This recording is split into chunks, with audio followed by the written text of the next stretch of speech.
What is up, party people? Birds of a feather back in the house again on A2D Radio. Like, share, subscribe. It's melancholy. That was a very dry opening because ain't too much to be happy about in the land of the gangrene. But we're gonna try to pipe it up a little bit. We can try to put a little spin on it. It's your boys, Birds of a Feather. Let's go. What's up, my family? Listen, first time listener, or you've been here the whole damn time. Hit that like, hit that subscribe, giddy up, let's go, no notes. That's my baby. That's my baby. We're going at it at 110%. I just want 5 minutes of happiness, please. Just give me 5 minutes. And they scored! They did it! Slap. What the hell was that? Oh, yeah! What the f*** are you talking about?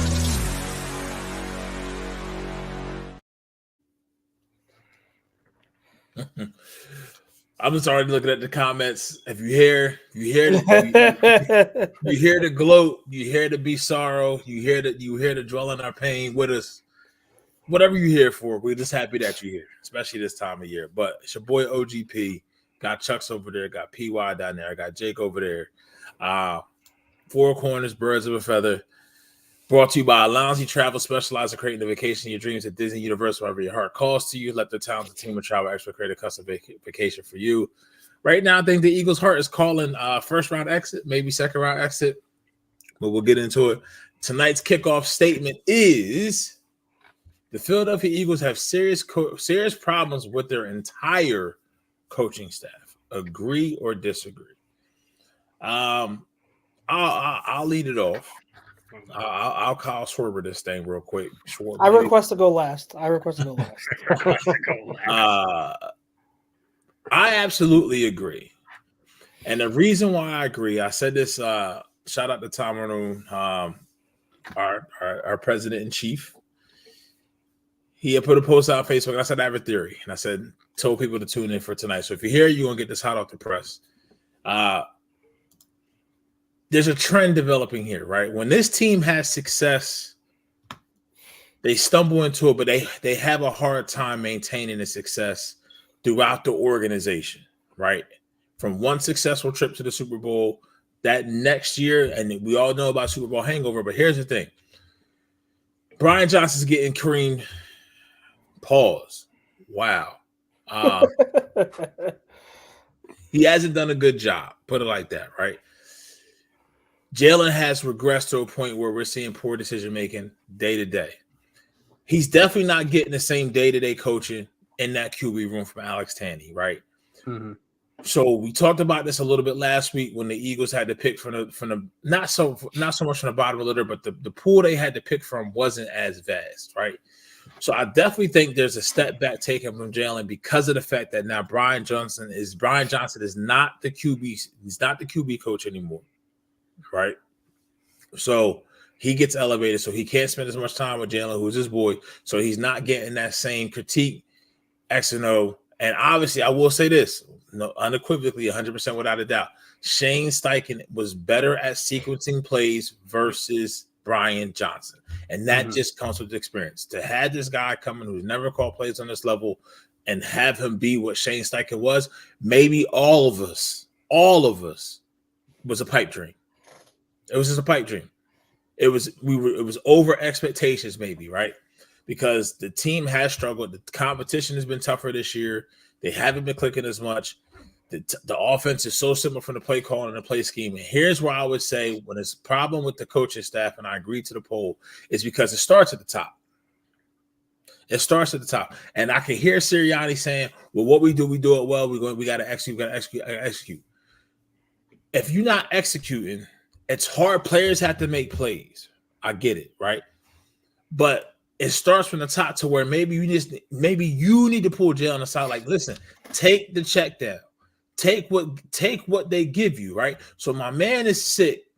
He gets progressively worse and gets weaker throughout the game. The first drive of the game, you dick and dunk your way down the field.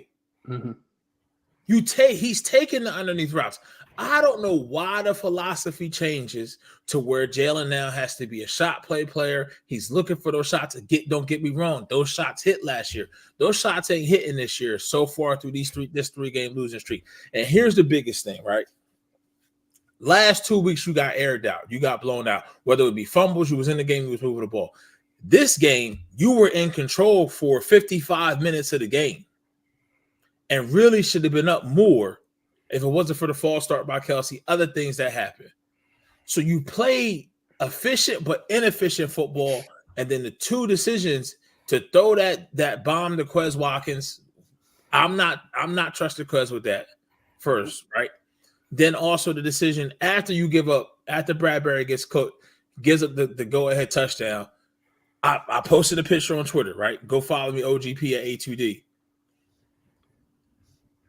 Gainwell's right there. Like here's the thing. When you're sick, right?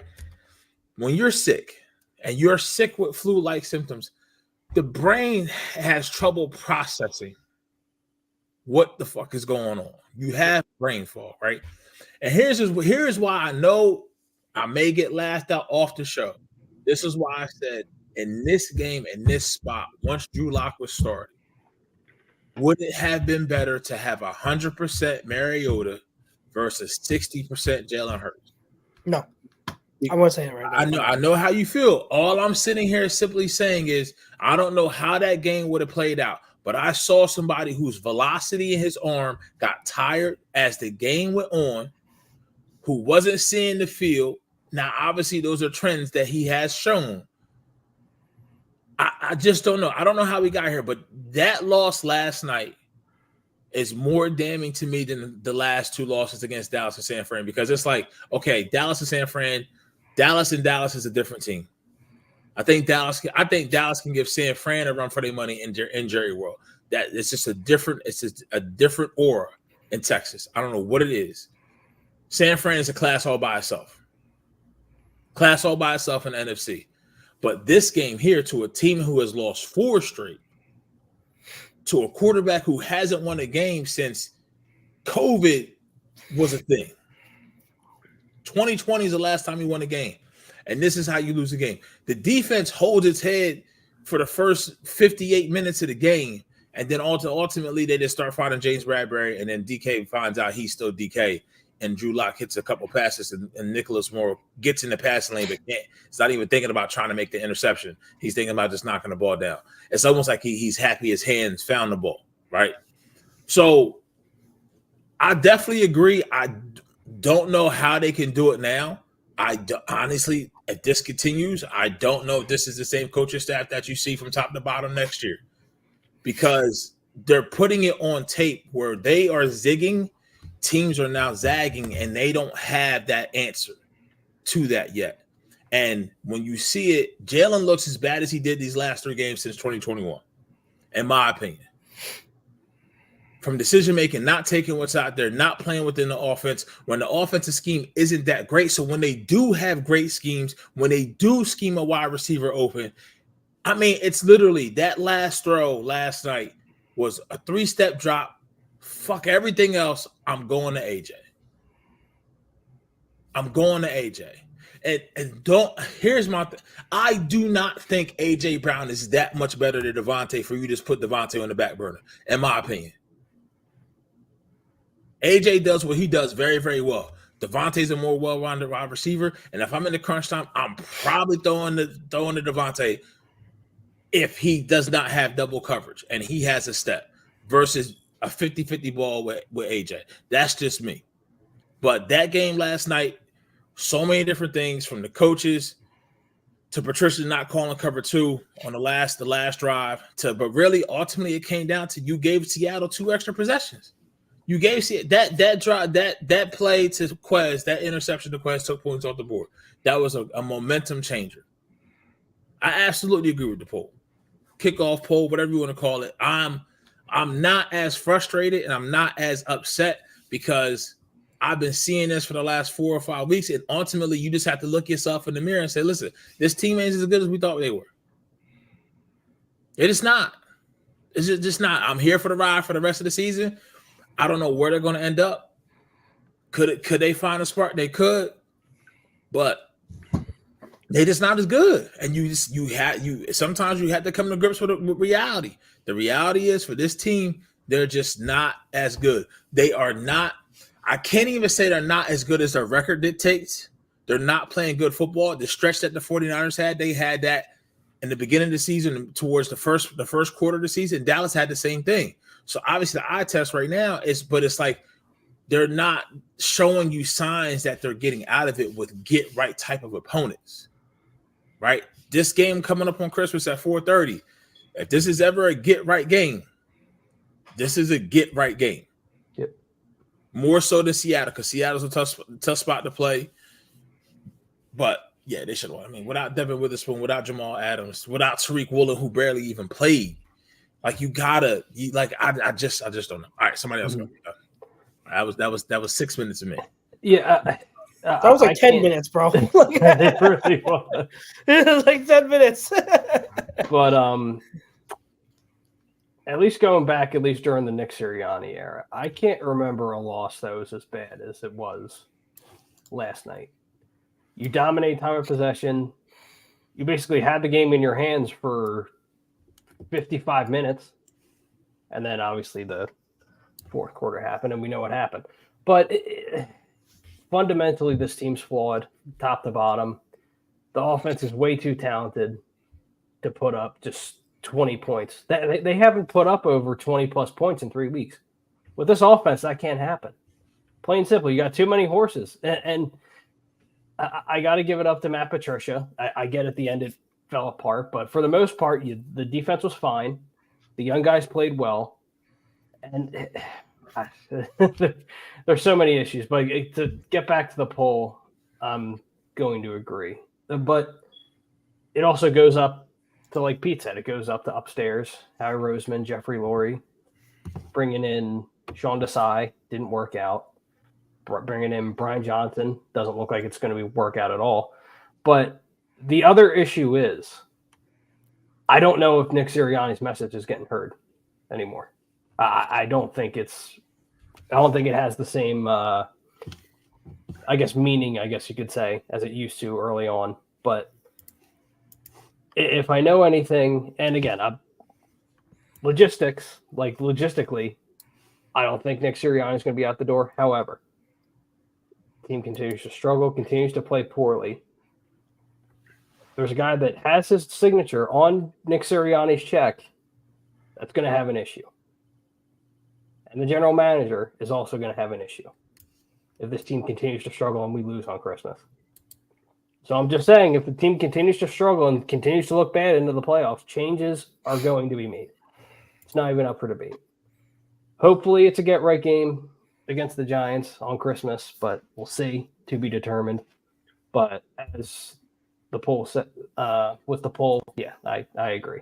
Coaching staff is tremendously flawed. PY on you. Woohoo. So I actually do agree with the poll to a certain degree. I think Sirianni plays a big part in why we haven't been successful the last few weeks, as along with this year. Like I'm not firing him. I think he's like a top 10 coach in the NFL. I think Jalen Hurts has played at a top 10 level. I don't think he's played to where we all know he can be the last few weeks, but that's not who he is. Like, as far as the coaching staff, I think it was where we are right now. I think it was a mistake to bring in Brian Johnson.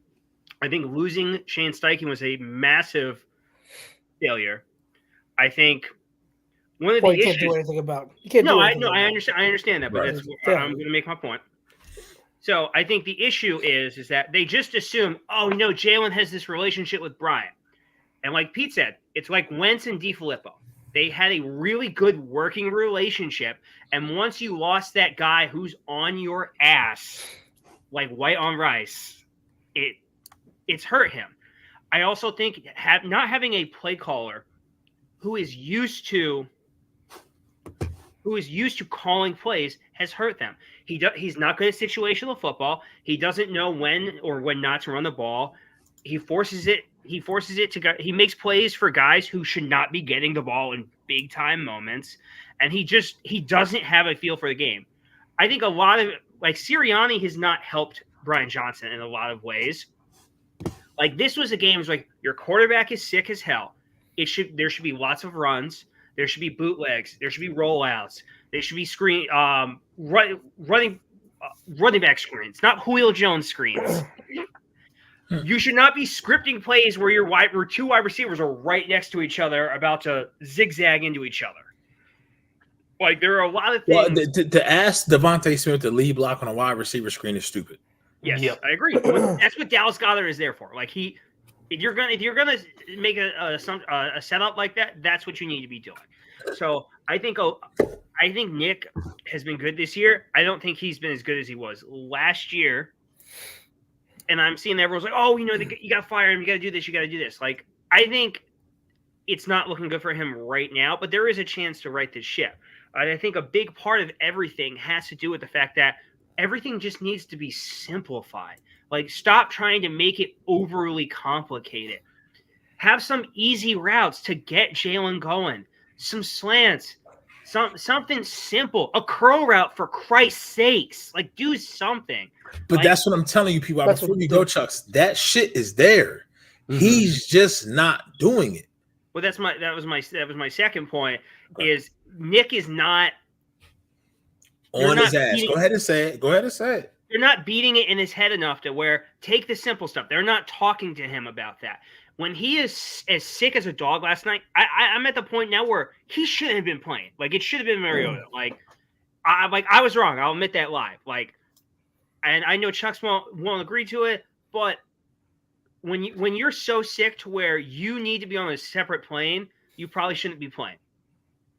But even when your quarterback is that sick and you're toughing it out, you need to be making things simple for him. You need to be telling them, it's like, all right, they're double covering. They're going to double cover AJ all game. Maybe stare them a little bit and then go to your second read. They assume you're going to go to AJ. Don't go there. Do things that are going to help you. For God's sake, why are we going to Quez Watkins? Like, in the last 5 deep shots he's had in the last 2 years, three interceptions, 2 fumbles, and a huge drop in the end zone. Like, he's not good. He can't really catch. If you watch the all 22 like I have, whatever route he's running, it's like he's drunk or doesn't know where he's going. The AJ run on the sideline, he doesn't even do anything. Like, and especially the interception in the end zone, do something to help your quarterback. It wasn't a perfect throw, like by any means, but like show some freaking pride and try and knock that ball down. The thing about Quez that just drives me crazy is that after 4 to 6 weeks of Zacchaeus looking like a really competent third wide receiver and making clutch plays, they're like, thanks, Junior, get to the back of the line. Quez Watkins season. I'm just like, I'm frustrated with Nick to a degree. I'm not as frustrated as other people who want him fired, but I think a lot of it, I don't think Brian Johnson is the whole issue, but I think a lot of it has to do with his inexperience, his situational awareness, and the fact that like he's just not like, I think the first 15 plays that are scripted, that is Nick. That is Nick setting things up perfectly. Because if you look back in the last 4 weeks, that first drive has been money every time minus a fumble. And then once you get out of the first 15 plays, it's all on Brian Johnson. It's either he feels the situation where he needs to, or he is tone deaf as anything. 50-yard line. We're running the ball effectively. What do we do? 1st and 10 at the 50. 60-yard bomb to Quez Watkins. And I'm just like, somebody needs to be able to read the room. And this is why you need, I don't care if it's Frank Reich, I don't care who it is. Going into the next season, you need to be bringing someone in here with experience. Go ahead, Chucks. No, put it in there. What? No, I said go ahead. You got the green light. Oh, okay. Agree to the poll. Can I just take what I said last week and the week before and just like copy and paste into here, because that's just what everything that I am about to say or want to say right now is what I've been saying. Okay, like I've wasted so much energy being so angry since last night and all day today that I don't feel like saying it over again. But in a nutshell, yes, Nick Sirianni, this is his offense. He is not being creative enough to scheme people open when the talent alone doesn't do enough. Like, I can't stress it enough. It's his offense. Brian Johnson does not know what place to call and when at a high enough level. He's gotten better as the season goes on, but he's still not good enough. They're still not like. Why are you calling certain plays in certain situations? Why are you calling a deep shot to Quez Watkins? And I know that Richie MC, whoever his name is, he's been saying a lot of stuff that I don't agree with. But to start, he's saying the Quez play is mainly on Hurts. It's threefold if you want to be honest. One, why Brian Johnson? Why are you calling a play in that situation, a deep shot to Quez Watkins? Two, Jalen Hurts. Yeah. You underthrew it. He absolutely underthrew it. He didn't have the energy to put enough velocity on his arm all day yesterday, so I don't know why he's throwing so many deep shots. It's another thing with Jalen Hurts last night. So many hero balls. I don't know why. Mm-hmm. But third, Quez Watkins, that is the most piss poor job I've ever seen. And if we've watched Nelson Aguilar do a horrible job, that is the most piss poor job at playing the ball in the air that I've seen from a wide receiver on a deep ball. That no physicality whatsoever. And I don't want to hear jack squat about him getting DPI'd. Yo, if you were more physical, if you did a better job playing the ball, you would have gotten the call probably. But when you're just running and you have no sense of physicality and playing the ball in the air, you do not deserve the benefit of the doubt of that call. That's a horrible play by Quez. Any wide receiver that gets brought up and taught and coached knows that in those situations, you become the defender as much as you are the receiver. You have to make sure it's your ball or no one's ball. And Quez did a horrible job doing that. I am sick and tired of him costing the Eagles offense play after play after play. I do not know why. This is on Brian Johnson and Nick. He continues to see the field over Olamide Zaccheaus. So it is an entire coaching staff problem. I don't want to dive too much into it. There's a lot of other points that we have to dive into. A lot of other points we want to get across. But yes, coaching staff, especially on the offensive side of the ball, is an issue. Now, coaching on the defensive side of the ball is definitely still an issue. I'm not a big Matt Patricia believer. Did he play? Did he call a pretty good game last night? Yes, he called a pretty good game last night.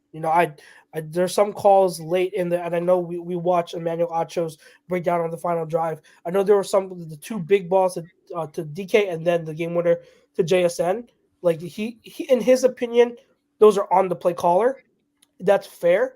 I also think, especially on the touchdown, that is also on James Bradbury. Okay, so that's getting into nitty gritty. Overall, I have no problem with what Matt Patricia did. However, and this is me being petty and me being angry from last week because I had so many people come to me and say, no, the issue with the defense is a defensive coordinator. So many people wanted to blame Desai. So many people said, fire Desai, get him out of here. He's the problem. He doesn't know what he's doing. Okay, we got him out of there. He's not playing. He's not calling plays anymore. You got Matt Patricia in there. He's doing a pretty good job. Then, if he's doing a pretty good job, then how come, one, the pass rush is still not getting home consistently enough? Two, we're still horrible on third down, giving up several third down conversions. And three, the defense gave up a 92-yard game-winning touchdown drive at the end of the game to Drew Lock. Why does that happen? It's because the Eagles don't have the personnel, guys. It is on the players. It is on the players. We do not have the players on defense to compete, and that is what's going to ultimately hold this team back. Is we don't have the roster, and there's a person that I said a lot online. If you're friends with me on Facebook, I've been talking about how the season is what it is. I've kind of come to accept the fact that, hey, this team is probably not going to win the Super Bowl. Okay, this is not a Super Bowl contending team. I understand. Like, I kind of accept that now. It is what it is. Like, I'm obviously not going to stop watching. I'm still always going to be invested in this team. Always going to support them. My interest has now turned and shifted a little bit to where I'm very intrigued over what this team is going to do in the offseason to fix everything. Mm-hmm. All right. Because I just don't see things as fixable for this year. And if people want to come at me and say, "Oh, you're not being a true fan because you're giving up on the season," it's you want to say that, then go ahead and say that. I don't see it that way. I'm trying here to be as realistic as possible and saying, like, look, there's just things on this defense that cannot be fixed, guys. And on offense, what can fix this offense is if Sirianni changes his philosophy. If Sirianni knows how to adjust his scheme and philosophy to get more creative, use motion, use better, easy buttons, okay? Like, if he could do that, those two things, getting better defensive players and fixing the offensive scheme, would turn this season around. Is that going to happen? Trade deadline passed.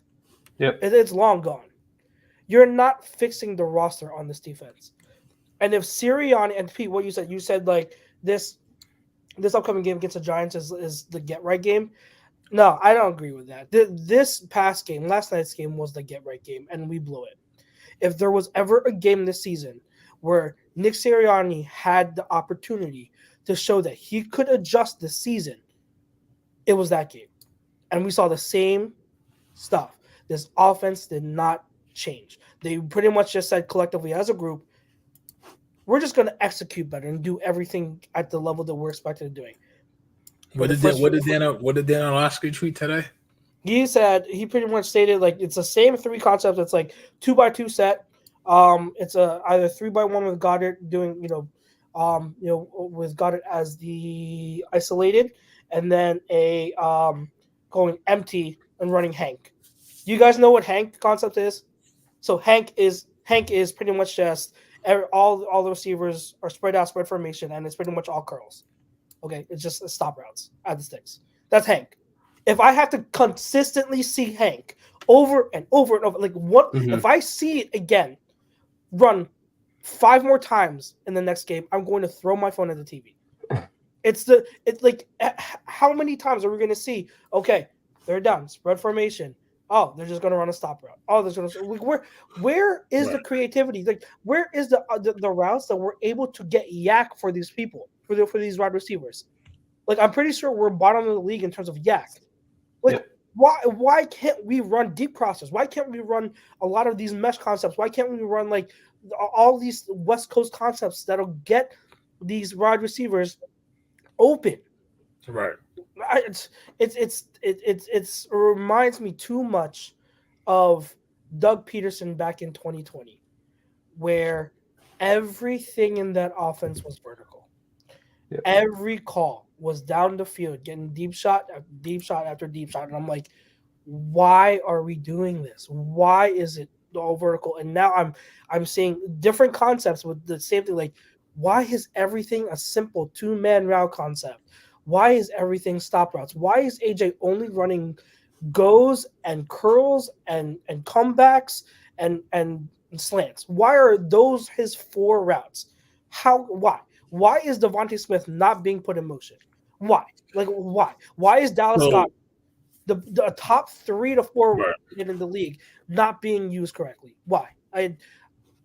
As someone who loves to watch offensive film, and you guys know me, I still think Kyle Shanahan is the best offensive mind in the game, and I love what he consistently does. Mm-hmm. Going from studying guys like Kyle Shanahan and Mike McDaniel and Sean McVay, and this year guys like who's the one Ben Johnson in Detroit, doing so many awesome things, and then seeing our offense with how much talent we have, and we're not doing anything to help them. It's maddening. It's maddening. I can't understand it.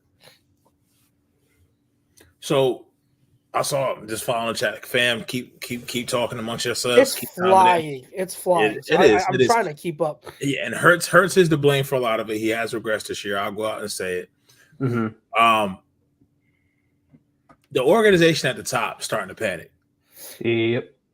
Because we saw the whole thing. I know Chuck talked about it, Matt Patricia, but the whole why do you find out Sunday that they made a change quasi in action with defensive coordinator? He tried to do some things. I think there is something you could do talent wise. I like what I saw at Kelly Ringo last night. Yep. Just giving reps. Anything is better than Bradbury. He needs to be benched. He needs to either sit out a half or something. Yep. But yeah, this does not emote the organizational changes or how organization is ran to get all the praise. How he put the money at this offseason hasn't panned out. They guessed wrong. Mm-hmm. They guessed wrong in 2019, 2018, 2019. They guessed wrong. They didn't have the same success. I think the running back room, I can't believe I'm about to say this shit. I can't believe, but I love Swift. He had a couple horrible runs. He had a decent game last night. I think at times he had a really good game last night. But here's the thing. This is going back to your boy. I think at times, based on what we've seen so far in this scheme, they should have re-signed Booby. They should have re-signed Miles. Honestly, because Miles wasn't this inconsistent with the run game last year. It was way more. I disagree. You can disagree. Let me get my point out.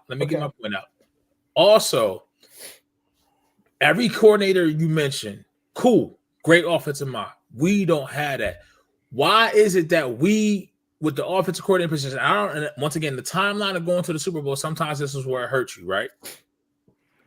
Look at what Todd Monken doing down there in Baltimore with Lamar. That's a key. One of the comments I wanted to bring up real quick, DS Ramos says, I don't even got to see it. He says, this isn't a schemed offense. This is a talent offense. One sentence to sum up exactly what Sirianni is trying to do. And I get it, but you look at the marriage of what Shanahan does with talent and scheme. We don't have that, right? So honestly, I probably would have kept Brian Johnson in the role that he was in and probably bringing somebody else. Yep. I wouldn't have messed with that from that standpoint. But there's nothing you could do about it now, right? I think Philly Sports Debate says, "Is this season a lost cause?" I'm paraphrasing because I'm not. It's not on screen. I'm trying to find it. it. Yeah, I mean, you have to say so, right? Because at this point, the aspirations of his teams was to get back to the Super Bowl. And I know this is something Jake has said, and it's probably one of the most profound things Jake has said. The longer we get into the season and how it's playing out, you'll look back at Super Bowl, whatever fucking number it was this year, and realize how much of a missed opportunity that was. Yep. Yeah, Jake, it's just so we can use it for a quote. What was your exact quote and how you said it? So I'm trying to remember correctly. Just like as time goes on and things obviously continue to develop and get worse this season, we'll look back at 2022 as a missed opportunity, or actually we'll remember 2022 as a missed opportunity. It will always be remembered as a missed opportunity. And it's just, that's Philadelphia sports, right? That's Philadelphia sports.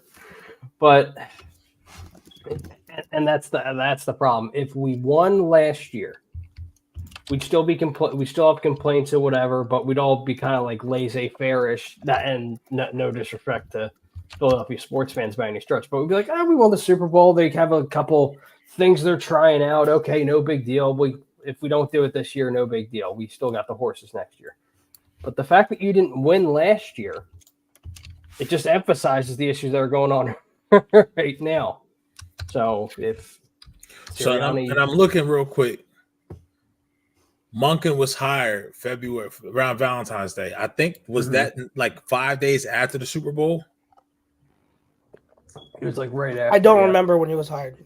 It was close. I don't remember what I said. So that's what I'm saying. Like, you need somebody. If you don't have a traditional 3-step drop QB, right? And it's crazy how these things ebb and flow, right? So you had traditional, you had your Shanahans, you had your McVays, you had now your Matt LaFleur's. That offense, that variation, you got that tree out there, right? Mm-hmm. Then you had the RPO craze, kind of Dougie P, whatever else like that. It's funny, nobody's talking about it, right?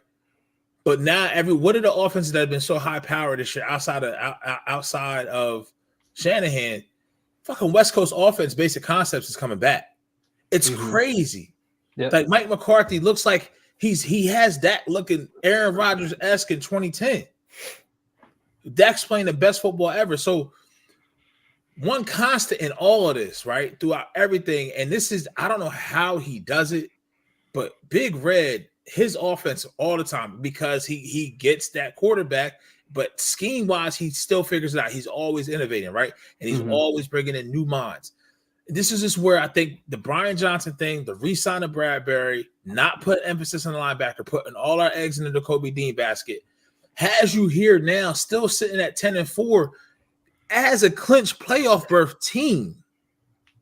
But if you go around the fan base now, you get the temperature of the room, we get people saying the season is a lost cause. In a 3-game losing streak, right? It's not because they see things that go wrong in a certain way, like one-off type of things.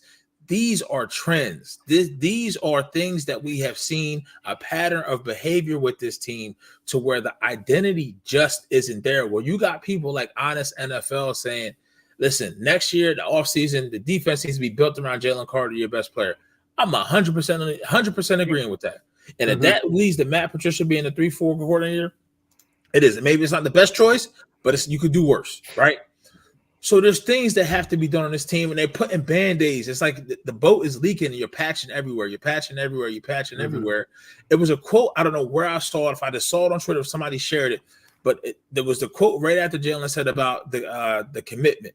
But then he went on to talk about the execution and what he's been talking about all year, how it just hasn't been there. But now is the time really, really for everybody in that locker room, coaches and everybody involved with the Eagles to look at themselves and like, hey, who are we? Can I stand on what I've done? Can I stand on the decisions I made and my accountability? And where do we go from here? Because it has to be everybody. Like I said, even Howie, because now you kind of pigeonhole yourself in the money that you can't move off of. Yep. You see what I'm saying? Without some type of consequences or repercussions or taking a step back. I don't know, man. I think we got to pay some bills real quick because we're about 30 to 40 minutes in. So check out all of our sponsors at A2D. We'll be back on A2D Radio. Royal Billiard and Recreation, proudly celebrating 40 years and our new, bigger showroom. Twice the size and twice the fun. More pool tables by Olhausen. More dartboard sets, including custom reclaimed backboards. More bar and kitchen stools that can change a room. And more bars, including pre-built and custom. Hot tubs, skee ball, shuffleboard, outdoor, and fun. Royal Billiard and Recreation, your ultimate game room store. Now located on Bethlehem Pike in Colmar. In our family, food is our daily bond. My nonna, affectionately called Mama by many, found solace and joy in the kitchen, sharing her love through delicious creations. She turned her culinary passion into a flourishing business alongside her husband and sons in 1983. Celebrating 40 years is a testament to our exceptional team, friends, family, and beloved customers. With gratitude, we look forward to the future, expanding our brand to share the highest quality Italian food and wine nationwide. Our heartfelt thanks to everyone who has played a part in our story. Grazie mille.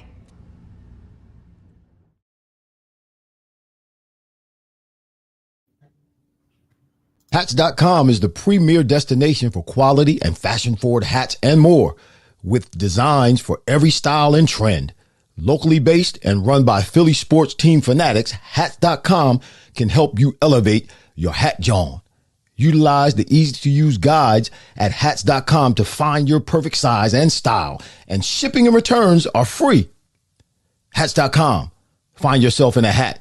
Use code Philly for 15% off your order. Hats.com. Thank you to all the sponsors at A2D, Carlino's, Royal Beards, Hats.com. We'll go to Hats.com, special code Philly, 15% off. Thank you very much for rocking with us. I get it. The Miles thing, man. I may be the president of the moment with the Miles. It is definitely president. Like, can I reply to that real quick? Like, I know that Swift, and I said it, and I was, I know my boy D Ramos. I think this is his first time tuning in. So, yeah, he's over. Where is he? Yeah. Yo, D Ramos, thank you so much. We follow each other on Twitter. He's awesome. But yeah, he's seen that after what was it, week 2, like with the whole DeAndre Swift thing, and there was that one tweet by, I forget his name, Theo Ash, saying that Swift's vision is horrible, right? And a lot of people clacked back on that, and I responded and pretty much said, like, it's not horrible. Like, that's such an overreaction. And I know Don being a Detroit fan, he's very familiar with Swift too. And I know the Lions fans, like, they weren't exactly sad to see Swift go because they were frustrated with him. But it's not bad vision. Mm-hmm. It's not great vision either. He has good vision. Okay, so like it's not the best, but in my opinion, it's still good. It's still good enough, more than good enough. And I think what we've seen here with Swift this year with us is what we kind of saw with Miles last year, where they're getting coached really well to where they're being more disciplined than they ever were in years prior, with making sure they stick with the correct running lanes. And here's the thing also with Swift, he is much better at forcing missed tackles and as a receiver than Miles is. And did it seem like last night a couple runs he needed the longer cleats because it looked he was losing his footing a lot last night? Yeah. A little bit. Like that grass looked a little bit choppy, but overall, I just finished watching the tape, and I'm not going to say that it was Swift's best game, but it was definitely a good game over. He played really well. He played very, very well. I just posted one cut up of him before we went on, and my favorite run of him was the one where he slid down in bounds late in the game. Mm-hmm. Very impressive run. That was his best run of the night. If you want to go see my breakdown, go check it out on my Twitter at Chuck Moranin. But like, yeah, I thought that he played very, very well. On my list of stuff, in my list of stuff of problems with this offense, Swift is not anywhere near the top. Like, he is far down below. Like, that ground game was working really well, and kudos to, I think, the other backs in their few carries that they had. They ran well too. So I don't have a problem with the rushing attack against the Seahawks. It was the other half of the attack. I know that we have some other good comments too. I know Don's asking, I know it's early, but was the Nolan Smith pick necessary? Let's go around the horn, because this is a definitely question that's been coming up. Right. So, revisionist history. If you can go back and redo the pick, would you? And if you would, who would you pick instead? It's easy for me. For me, yeah. I would redo the pick. I would have picked Brian Branch. Same. I would pick Brian Branch. I mean, that's probably the only person I would take is Branch. It was a pick necessary, yes. If you can see, that's the one hesitation between I saw from Desai to Patricia last night is the young guys was on the field a lot. Yep. And you just need that. Right? Yeah. We sit here, we talk about, like, maybe if Kyle would have played Trey Lance from the jump instead of trying to bench him behind Jimmy, maybe it'd be a different story, right? It's kind of the same thing. Like, Nolan flashed a lot last night, then he got hurt.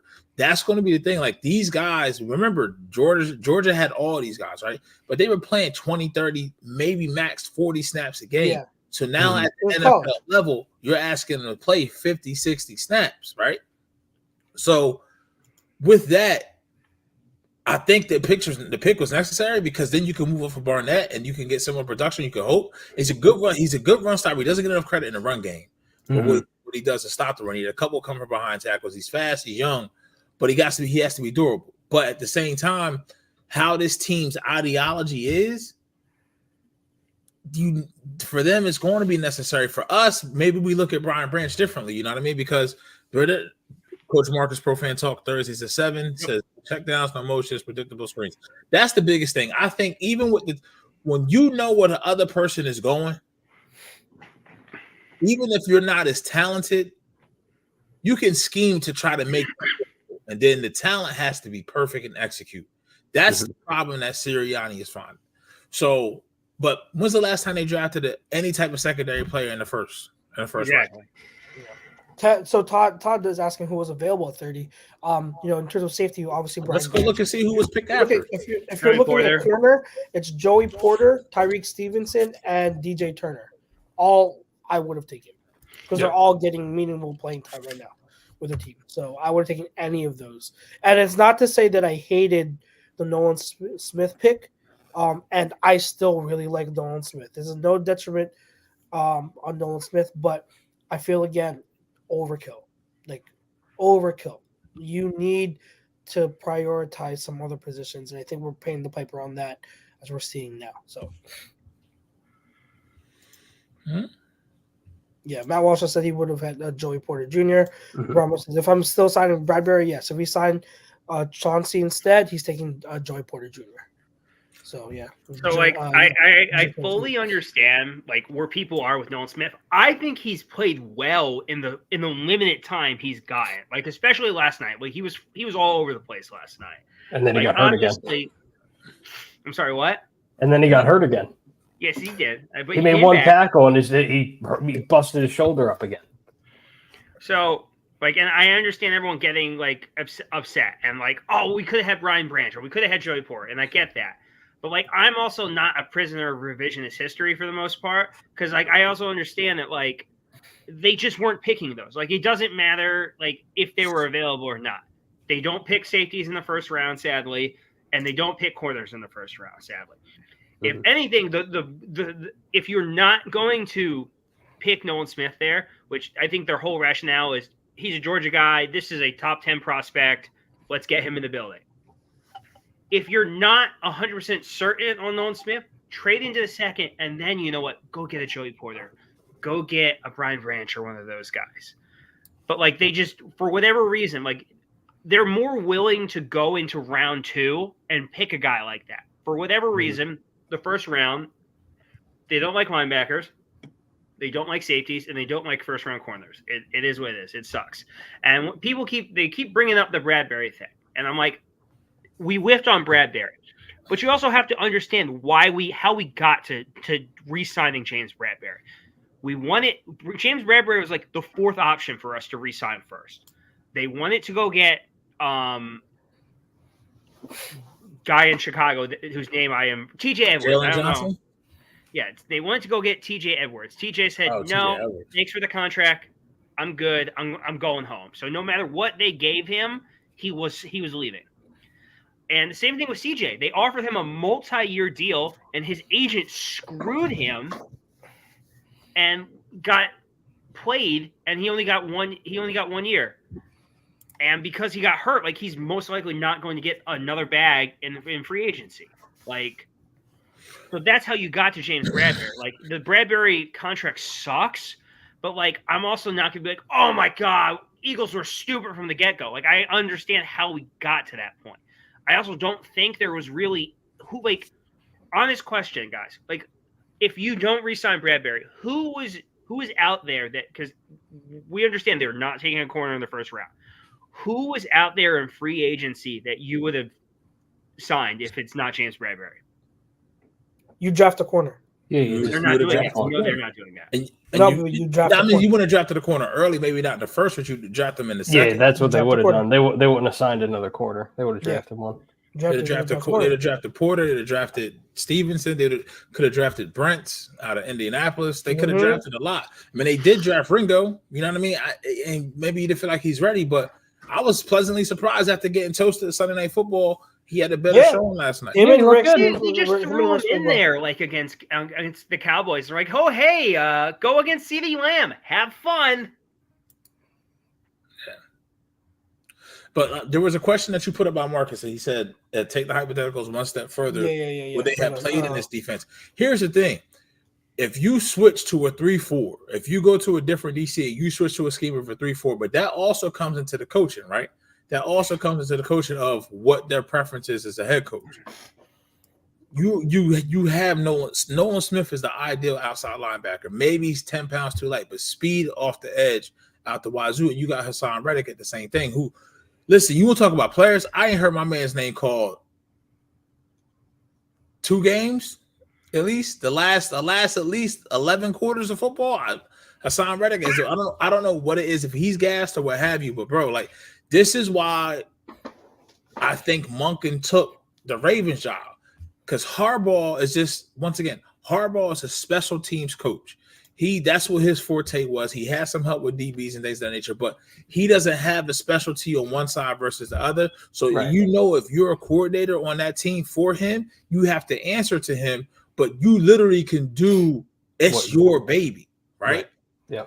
Whereas when you get offensive or defensive minded coaches, like it's almost like their way or the highway, right? It's and this is why, I just maybe that's the reason why. I don't know, but we're here at this point.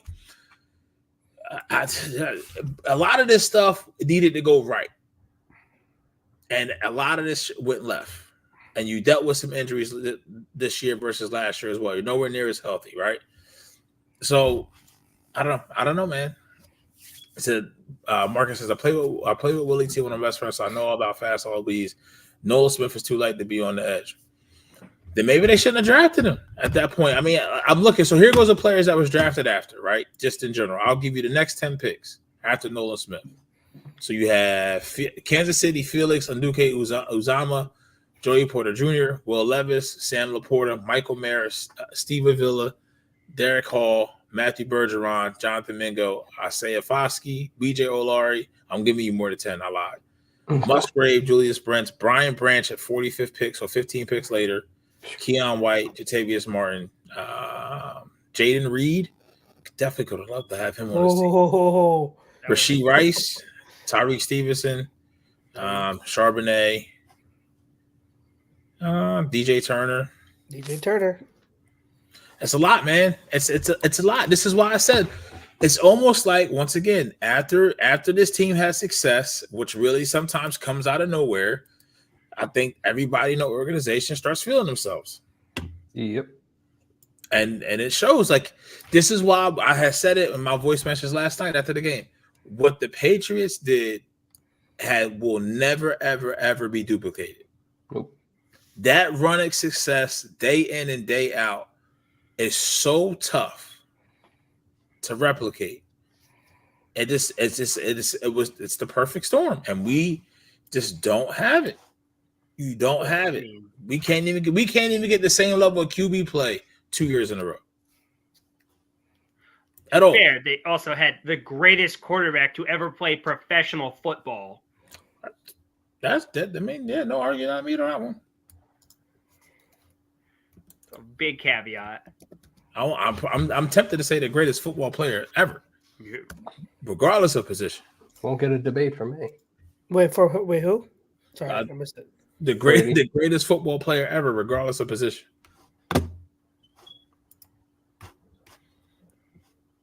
It's debatable. I don't know. There's a lot of positions. There's a lot of great positions. Listen, I've never felt as vindicated about being right on somebody as I have with Sam Laporta. Yes, I know, and you deserve credit. He was great. You deserve credit. He's so good. Absolutely deserve credit. Yeah, he's so good. He may be offensive rookie of the year. No. He's in the conversation. He's in the conversation. Guy. He's in the conversation. Yeah. Yeah, he's so good. He's remarkably good. Don, you with him and Gibbs, great. Your linebacker, however, is struggling a little bit. That was a reach. We all knew that was a reach. Yeah, that was. He was like a mid-second round pick that they took in round 1. Yeah, that was bad. Jacob does ask me, Chuck, look at Joker playing in Cleveland. What's your baby? Yeah, I wanted him. What was that year? Great. That was second 2 years ago. Yeah. 2 years ago, 3 years ago. A year or two. 2 years ago. 2 drafts ago, I think. Yep. Yeah. So. Yeah. Oh, my boy D Ramos said he had Sam Laporta as tight end 1. Yep. So you guys both did well in that. I mean, Dalton Kincaid just got 0 for 0 last week against the Cowboys, and this team won by. Well, they only passed the ball 15 times because they only needed to pass the ball 15 times because James Cook ran all over them, which I will have film breakdowns tomorrow too. I will. Okay, Eagles fans, do not hate me. I'm going to piss you off, but I'm going to do it. Tomorrow I have a bunch of Kenneth Walker film breakdowns coming out. You son of a bitch. Yeah. He's so good. Like I had dude, he's ridiculous. He's busting over everyone last night, right? Ha ha ha ha. Yeah. And like, oh my god, the Eagles defense is so bad. I'm like, no, he's just so good. And Yeah, he's like a top 10 running back. They just don't talk about him. They're like, no, he's not. I'm like, You talking about Walker or Cook? I'm talking about Walker. Walker. Oh yeah, I mean he's missed games both of his first 2 seasons. Just not getting talked about. Yeah, he's not, for some reason he's not getting talked about. He's the worst kept secret in the NFL. Who's the second leading rusher in the league right now? Who's the second leading rusher? Don't look it up. Just don't look at shit. No, I know who it is. It's Mostert, isn't it? No. Don't tell me it's Swift. Is it Kyron? It's not Swift. Is it Kyron Williams? Nope. Is Kyron fourth? Kyron's in the top. James 5. Cook. Is he? No. Yeah, I think it's James Cook. Is James Cook a second? Mm-hmm. Yeah. So is he the second or I think he's either second or fourth? I don't know. I know Kyron. I know Kyron's in the top 5 now. Yeah. But like we said weeks ago though, like rushing is just down. It's down, man. So his rushing is time. down. Rushing is just down. Christian McCaffrey is the only running back with over 1,000 yards so far this year. Yeah, that's insane. Yeah, it's rushing is down. But I mean, I think for running backs now, you have to start looking at yards from scrimmage. You have to start looking at Swift is 5. So it's his 5th in rushing. Okay, Yep. Barely used, and he's 5th. So, yep, it tells you everything you need to know about him. He does not get enough. Marcus dropping gems tonight. To the fact that Buffalo ran 48 times, it was only through 15 times his offense. It was awesome. Smart coaches stay with what works. Yes, Bro, it was brilliant by them. Oh, we're gashing them. Let's do it again. Yeah. And that was an in season. That was an in season change from Ken Dorsey to, and it probably made Sean McDermott somewhat uncomfortable. He had to do it. That's why I'm like, Sirianni, where is that? Okay, I need to be comfortable being uncomfortable. I need to do something that's not ordinary for myself, right? That's something that's not normal. So, and we just don't have it. I think at this point he needs to bring in somebody with a different philosophy. I don't know if this would be popular because I saw Ruben Frank talking about it because we have someone who's called plays before, Kevin Patullo. Kevin Patullo? Yeah. Patullo? Yeah. I'd be interested in that because it's at least a different look. Yeah, Don asks, questions for y'all. What do Eagles have to do to win back y'all trust?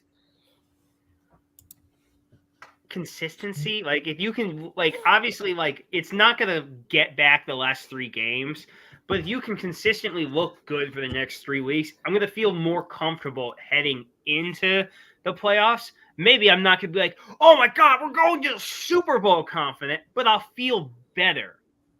And I think the next 3 weeks is audition time for Patricia and Brian Johnson. I don't think there's anything you can do just because of the level of competition you're playing these next 3 weeks. Like you can look good, but at the end of the day, you're going to have that caveat being like, yeah, but look who they played. Yeah, I just like they can play a complete game for 3 straight weeks, and I'll be like, okay, cool, but you didn't play anybody. See, for me, it's a little different. I don't necessarily care too much for the opponents because the way they can earn my trust is what I said at the top of the show when I answered the kickoff statement is if Sirianni starts doing more creative things. And regardless of who the opponent is, if you start to see that, then you can say, okay, this can start translating to the playoffs. The second part is if that pass rush, this is the part where the level of competition does factor in. But if the pass rush starts dominating again, because that's the only hope for this defense is if this pass rush comes back somehow, which I don't think it will, because I think at this point they're just all gassed. But if somehow they get a second wind and they go back to being dominant, that's when this defense has hope. That's when this defense goes, okay, we're not going to get many stops, but if we can force just a few and get a few turnovers, big plays, then that's going to be enough for us to win as long as our offense can carry the team, which in turn, again, complementary football, the offense has got to get more creative. And execute better. That's what it is. If those two things happen, they can win my trust back for this season. But otherwise, I just don't see it for this year. Unfortunately, I just don't. I'm right along the same lines. In order for them to win back my trust, I just need to see consistent drives on offense to where and smart football executing, even when the defense knows what's coming, you are able to execute, and just no bullshit false starts on anybody in the offense. Just not shooting yourselves in the own foot. You know, it's one thing to get beat, but it's another thing to get to beat yourself. So it just needs to be consistency. But once again, my expectations for this team have definitely tempered down. I think you would be a fool not to have done that, to feel like this team 4 weeks ago where they were at to where they're at now, to still think that they're going to have the same output with what they put on tape. And I'm using Sirianni's own words. He said, "You are what you put on tape." And what you put on tape the last 3 weeks is a team that has lost 3 weeks in a row. Yep. And a multitude of ways. So, Pro Friend Talk says, same as last year with Sanders, we ran so quick, we had to receive CMC. Yeah. Remember last year when New York got hot at the end and people thought they were going to do something? We're in the same boat, but a better team. So, So somebody brought this up on Twitter. I can't remember who it was, but they compared this team to possibly the 2012 Ravens, to where if you look at their last 9 games, they went 5-4. Like, it did not look good. But like, do you think Jalen has that? Because that Flacco got dumb. He went God mode. He did. God, he went final boss 13 mode. touchdowns, 0 interceptions. One of my favorite playoff runs ever for a non-Eagles team. Yeah, as soon as the playoffs started, Joe Flacco unlocked Ultra Instinct, and that was over. just him in the playoffs in general. Like this, once he got in, it was It was like Eli. It was Eli-esque. That's why I say if they get when the Browns get in the playoffs, the Browns are scary, bro. Browns are scary. They have an amazing. Yeah, it's amazing how rootable a team can be again when you know a certain person's not on the field. But I mean, and look at their corners: Greg Newsome, Denzel Ward on the back end. You're not even talking about their best corner. Who's their best corner? Michael Emerson. Yeah.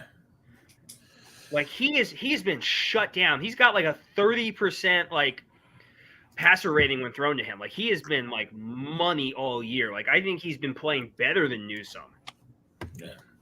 You would need Hurts to turn it. I mean, he needs to do more than that, because you need to see it, man. That's the thing. Like everything I'm seeing from him right now is screaming 2021. And regardless of here's the thing, regardless of the reads that's there and they think that this is open, that's not open, we see shots every week. Devontae Smith just frolicking in the middle of the field. By himself. He's I don't want to hear floating in the middle of the field, bro. Like I don't want to hear that you can't change things, because Doug changed things on the fly. They're like, all right, cool. We're not running the Carson Wentz offense anymore. We're going back to the Chip Kelly offense for Nick Foles, because this is what's going to make him successful. In the next 3 weeks, look through your tape, look through what works, what doesn't, and try and scheme something to help him. Like I don't care if it's not 100% your offense. Go back, look at the freaking Shane Steichen tape, and you know what? Just go to work and forget the love of all that is holy. I have 2 things that will make me not kill myself live on air. Screens to Julio Jones and deep passes to Quez Watkins. That's it. It's so simple. Spot on, Marcus. Spot on. Adding motion and then and telling Jalen, like, listen, if this is, because I would say probably in the last 3 weeks, there's probably at least 15 plays that they could put on the board and say, look here. Why didn't you take this? You need to take this. Play smart. This is what we need. We have one of the best kickers in the game. This is what we need. You know what I mean? We weren't looking for a home run here. Just because it's a shot play or it's something that could hit doesn't mean you need to force it. Let the game come to you, right? And then kind of go from there. But all right, man. Everybody wants it. It's time. It is time. Yo, D. Ramos, if you're still watching, still listening, I apologize for this. It's your first time being exposed to this list. Children of all ages. So I apologize for the shenanigans that are about to unfold for the next 5 minutes. It's time to bring you the best segment in the world. Oh, God.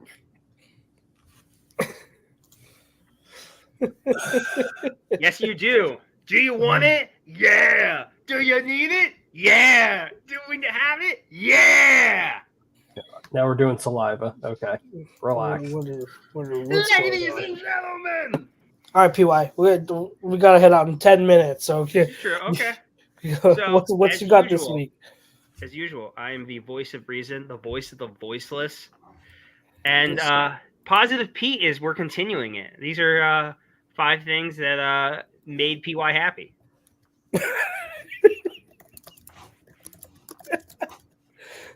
From week 15 I almost of the went football negative. season. I had like a whole different list.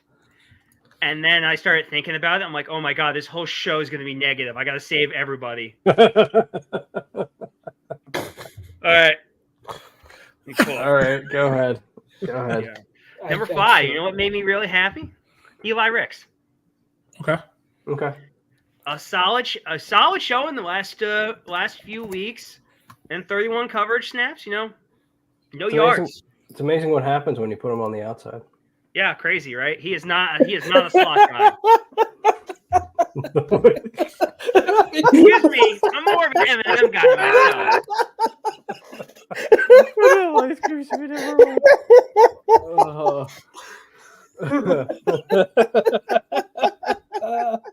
Terrible, yeah. Show some respect to Rob Van Winkle, folks. Oh, I can't. Going vanilla bean's too much of a change for PY. You never go vanilla bean. Tacos with meat and cheese should be number 2. Can we get a taco sponsor, please? Somebody sponsor me. God. I would be down for a taco sponsor. So number 4, Nolan Smith. Okay. I thought he had a solid game. He was all over the place. He was disruptive at times. Obviously, the shoulder thing sucked a little bit, but that's what happens when you try to tackle Kenneth Walker. Yep. This is true. That is true. He's a beast. So number 3 is gonna make Chuck's cream his shorts. Oh dear. Sidney Brown. Oh. Huh? It's Sidney Brown. Sidney Brown. Yes. So last night, he was all over the place. He was hitting dudes. He played all different types of positions. Like obviously, Kenneth Walker baptized him in the name of the Father, Son, and the Holy Spirit. But it's like in nomine Padre. But like that's just Kenneth Walker. He is that good. Like that's a hard dude. That's a hard ask for a rookie to be like, all right, go get this freight train. Got it.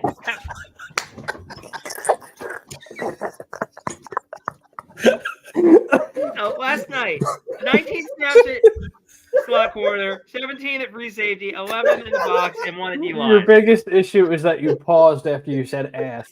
You knew what you said. I said ask. First you said, and I quote, as a hard dude, and your next 2 words after that was hard ass. And then he paused, and then he continued. I can't. I'm dead. So was Sydney. Wow. Number 2. A surprise. You know what? Mr. Pencil in the Ear himself, Matt Patricia. Okay. Like I think nobody gave him like any like love coming in. I think a lot of people expected boss. I think nobody really expected anything from Patricia, but you know what? They only gave up 20 points. And 7 of those points were 100% on James Bradbury. So, God help that man. He is. The Lord is with me. He's my shepherd. Agreed. I can't talk. Agreed. Just go. Number one. Number one.